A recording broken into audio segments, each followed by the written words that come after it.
Welcome to the worst of the best podcast. You wanted the best. Well, they didn't freaking make it! So here's what you get. From Canada, Ryan and Ruban.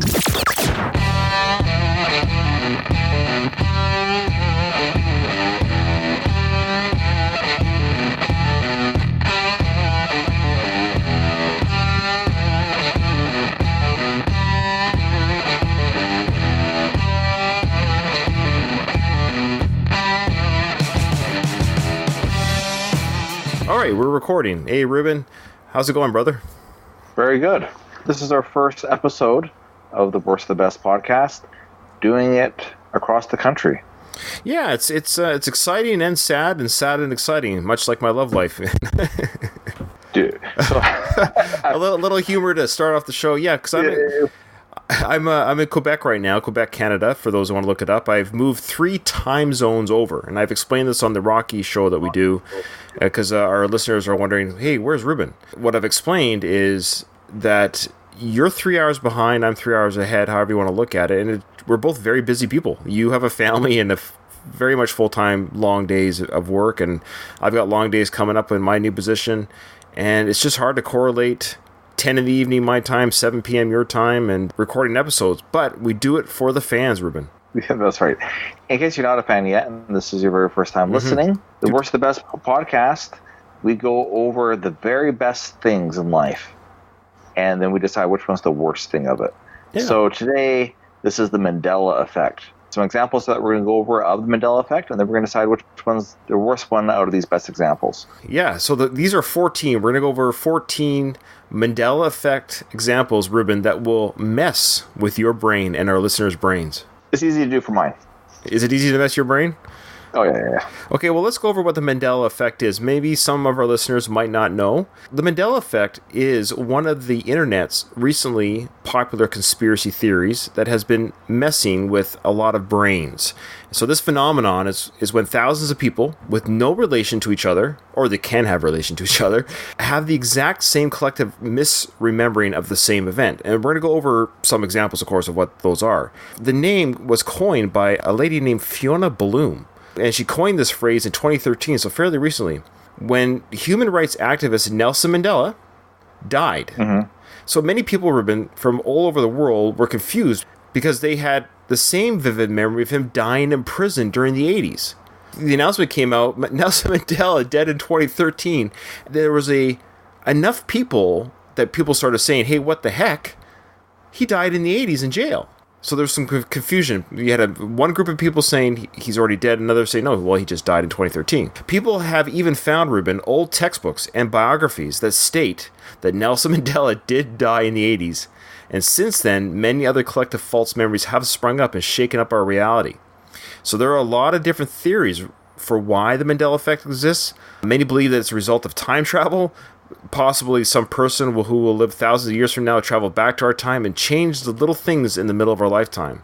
And other people go into parallel universes and things like that. I've actually listened to a lot of different podcasts and YouTube videos about the Mandela Effect, Ruben. It's a fascinating effect because I feel like it's happened in my life. Over these examples we'll go through, some of them I think I misremembered myself, is what I'm saying. Anything off the top of your head, Ruben, that you've experienced, or? No, you see, I'm on the spectrum of, it's interesting. Okay. But it hasn't gripped me, in a similar way that has gripped you, though I do find it interesting. And there's a theory behind that, Ruben, because I'm not alone. No, listen, because... I love it. I just love it. There's always a theory about something regarding something. It can never just be. Well, no. Well, this is what it is, just be. The just be is the theory. We'll go through some of these examples. So have you gone over the list yet, Rube? No. Okay. So, Ruben, when we go over these examples, that will be the fun part of this experience, is you can tell me, hey, Ryan, I do recall this, I do misremember this, or maybe everything that you and I go over together, you might be like, it's exactly as I think it is. And there's a theory behind that, is what I was getting at, is that you're part of that shifting parallel universe that's on, quote-unquote, the right track, and I've been bumped off, or vice versa. Sure. Have you seen the movie Yesterday? No, but I go on, explain the premise. I know what you're talking about. Explain the premise. The premise is there's some electrical blip around the world. Okay, Yeah. almost like a Y2K, but it's more just like the lights turning on and off for a moment, but worldwide. Mm-hmm. Okay. However, for one person, a struggling musician, he seems to be the only person to remember the Beatles' music. Yeah, that's right. I would wonder if the Mandela Effect didn't exist, if this movie would exist. Yes. Well, that's why I brought it up. Okay. Oh, actually, Ruben, the reason why we're doing this episode too, as well, I should say, is we had an actor that you and I both enjoyed from the Larry Sanders Show, Rip Torn. He just recently passed away. Okay. Again. Yes. Yes, again. This is an example of the Mandela Effect. So, Ruben, you and I had a discussion about 6 months ago, specifically about the actor Rip Torn, because I was on the internet Googling whatever, and I came across a news piece on him that was current, that was talking about something about him being alive, like you would with anyone that's alive. And I'm like, why are they talking about Rip Torn being alive when he died like 5 or 6 years ago? It blew me away. And so I messaged you, and I said, Ruben, Rip Torn, dead or alive? No Googling, go. And you came back with what? Dead. You came back dead, no questions asked. And I was like, no, Ruben, he is alive. So that's what I'm getting at. That is a Mandela Effect. So we both misremembered collectively, independently of each other, saying, no, this is the way it is, or this is the way it should be. That's the whole point, is I just asked you right out of the box, is Rip Torn dead? And then I Googled it, Ruben, and before his death again that happened a few days ago, people on the internet were already saying, why am I hearing stories about Rip Torn being alive? He died some years ago. I remember my father and I talking about it at supper, like specific examples of what their conversations were at the dinner table. Yeah. Well, it's kind of like how Jimmy Kimmel's Lie Witness News. No, you're right, because the argument could be, it's a collective misremember. That's the non-conspiracy way, is for whatever reason, Joe Blow in Arkansas and Ryan Ruban in Victoria, or wherever, Quebec, Canada, we both misremember the same event. It's odd. It's weird. And it's the same time that we thought that the guy died. I didn't think he died 20 years ago. I thought he died about 5 or 6. Everyone thought he died about 5 or 6 years ago. That thought he died. Yeah.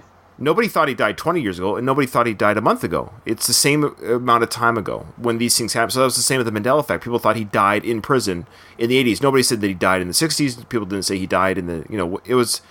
Sure. Yeah, that's the Mandela Effect. So it's fun.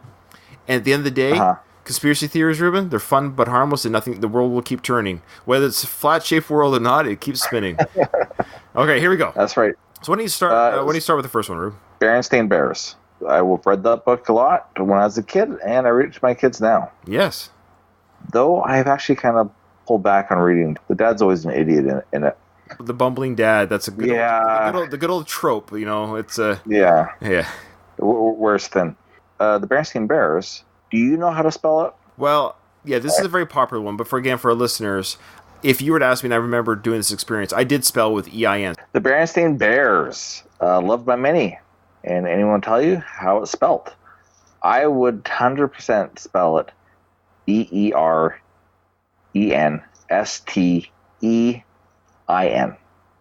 Yeah, that's how I would have spelled it. Yeah. What if I would tell you is wrong, Ryan? It apparently is wrong, Ruben. So this is a Mandela Effect. How is it actually spelled? It's the Berenstain Bears, not the Berenstain Bears. Essentially. So instead of EIN, it's AIN. Yeah. So that's it. That's an easy one that people can kind of get into, and it's one that you can ask your friends or family, spell the Berenstain Bears for you, and I think everyone I've done this exercise with has done the EIN. There's an example of Mandela Effect. In a real, quote, universe, maybe it's always been STAIN, or people have remembered it that way, but again, it just depends what shift you're on, right? Yeah. There's examples of it being spelled both ways on their official products. And that might be the genesis of some of the confusion, to be honest with you.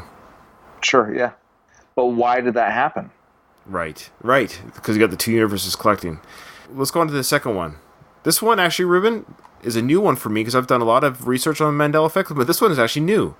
Don't look at it. Don't look at it. All right. It's new for me as well because I am not looking at it. Okay. How do you spell the Flintstones? So this one, Ruben, it was odd because the change that this person who did the research thinks it is, I'm hearing my echo on you. Is your headphones in? Yep. I'm definitely listening to my headphones. I don't hear any echo on you. It might just be I'm talking so loud in your ear.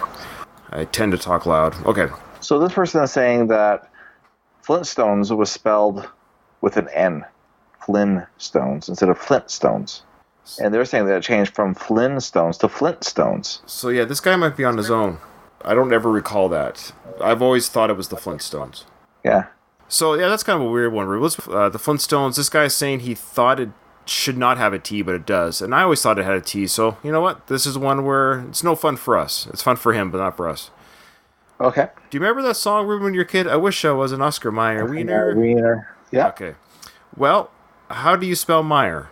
How would you spell it? Meyer? Yeah. M-Y-E-R? The way that people pronounce the company's name is Meyer, so it being Mayer makes no sense. So it's spelt M-A-Y-E-R. So it isn't pronounced Oscar Mayer like John Mayer. It's pronounced Oscar Mayer.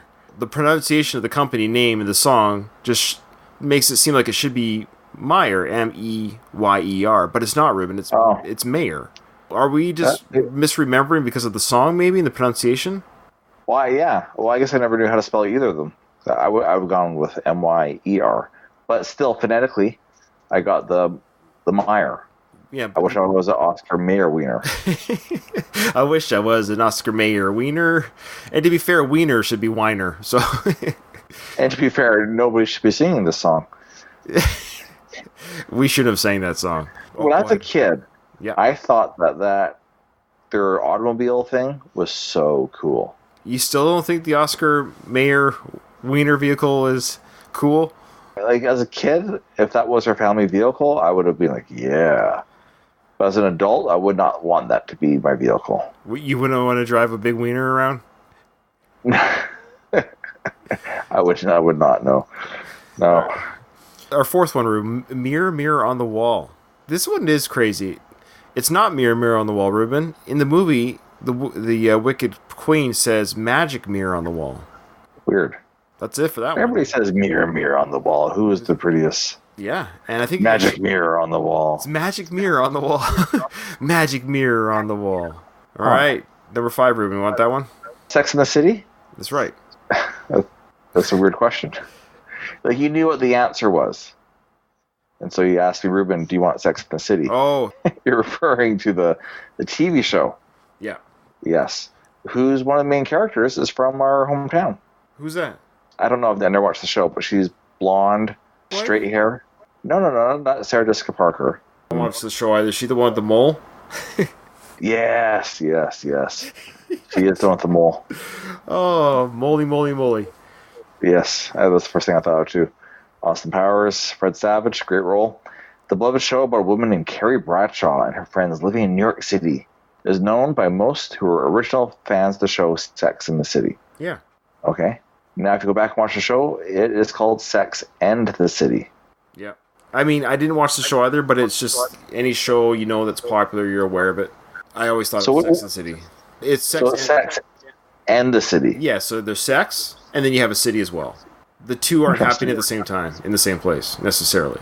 Yeah. I never watched the show, so I'm curious to know people that did watch the show. If they're like, yes, no, it's Sex and the City. Yeah, so speaking of sex, Forrest Gump. No, there was actually no segue in that. That was my attempt at humor. Yes. No, it was good. It was good. I smiled. Ruben, what is the most famous line from Forrest Gump? Go. Life is like a box of chocolates. You never know what you're going to get. That's right. Well, Ruben, if you actually go back and watch the movie, this is what Forrest Gump says to that lady on the bus bench. Life was like a box of chocolates. Life was? Yes. That doesn't even make sense. It doesn't sound right at all. But life was like a box of chocolates? Yes. My mama always said life was like a box of chocolates. Why was she speaking in the past tense if she's alive? Was she alive at this park bench scene? When she said it, why would she say it was? My mama said life was like a box of chocolate. Yeah, well, apparently, Ruben, if you go back, and I have gone back to the scene on YouTube, it's easy to Google, Forrest Gump chocolate scene, and he says was. Weird. Why is it that nobody would pick up on that? Yeah, because I saw this movie when it first came out, and I've heard that quote I don't know how many times in regular day life, and everyone says life is like a box of chocolates. But no, Forrest said was. Now, that woman on the bench, this is obviously the biggest role she's ever had. I think so. Does she even know that it was? Well, it would depend. See, Ruben, that's the question, is she's come from that universe that is correct. Hilarious. Right. Okay. Ruben, when Mr. Rogers, this is a fun way of doing this one here. So when Mr. Rogers starts singing the song, what's the first line? It's a beautiful day in the neighborhood, a beautiful day in the neighborhood. Yeah. Won't you be mine? Won't you be mine? That's right, Ruben. Everyone who watched this show as a child remembers it that way. But it's actually, it's a beautiful day in this neighborhood. Oh, this. Instead of that. Yeah. Did you watch his Netflix documentary? I have not yet. You? Yeah, it's great. Is it good? Did you cry? Yeah. It's really good. No, I want to see really it. Good. Now, isn't Tom Hanks doing a movie about Mr. Rogers, or has that already come out? Have we missed it? Yeah, no, it hasn't come out yet. Tom Hanks, he's the only guy that can play the nicest guys. He plays Mr. Rogers, he played Walt Disney. I have a theory that actors who typically want to be portrayed as nice are jerks. I got this theory from watching Seinfeld bonus when they came with the box set of the show. There was 2 writers on there that was on other shows, and they said what they loved about writing for Seinfeld was he was always okay to be portrayed as a shallow jerk, wherever the joke was. Who, Jerry? Yeah, Jerry. He was totally fine with it. Yeah. Loved it. Relished it, you know? Where other people that they wrote for, they always want to be portrayed as the nice guy. You think Tom Hanks is a jerk in real life? I don't think that's possible. Well, here's the thing. I don't.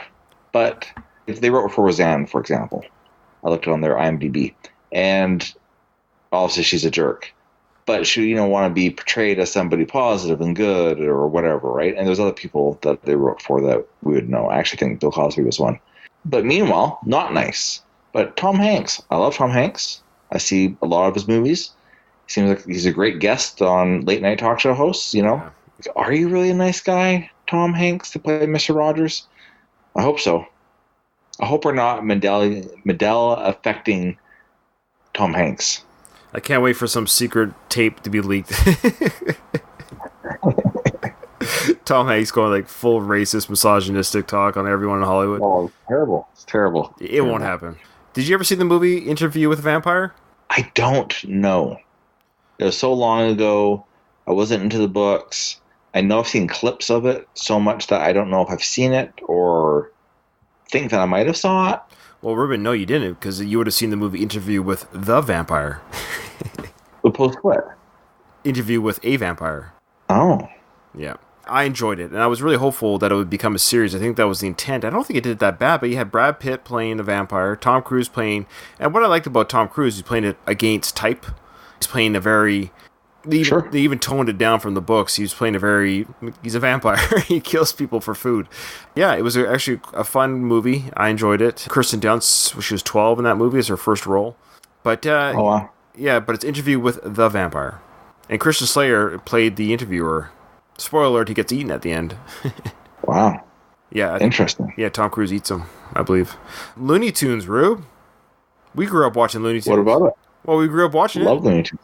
How do you spell Looney Tunes at the end? How do you spell tunes? Toons. No, the show is actually called Looney Tunes, as in tunes or songs. Tunes. That makes no sense. The show's not about loony songs. I agree totally. But if we Google it, Looney Tunes. I just Googled it to confirm, and everything's coming up Tunes. Weird.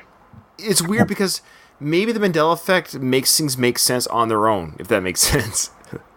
Maybe it's always said Tunes as tunes. As kids were like, no, they're cartoons. It's short for tunes, man. We're watching Looney Tunes. They're crazy cartoons. That's how I read it. Maybe when you write out an email or a text and it looks right to you, but your brain glosses over your mistakes because you know how it should sound.